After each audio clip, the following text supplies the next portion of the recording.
Noi abbiamo già lavorato sul Recovery Fund, io ho convocato tutte le categorie economiche un mese fa. Abbiamo preparato un Recovery Plan che poi è stato portato in giunta, in una delle ultimissime giunte o addirittura l'ultima giunta, e adesso lì il Presidente ha un documento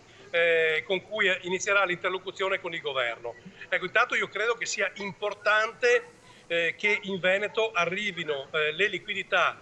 necessarie per dare una mano alla ripresa economica. Non fosse altro, e questo io lo dico ai rappresentanti di governo, non fosse altro che rimettere in moto regioni come la Lombardia, il Veneto e l'Emilia Romagna, che tra virgolette sono state quelle più colpite dal Covid, rimetterle in moto da subito significa rimettere in moto l'economia del nostro paese.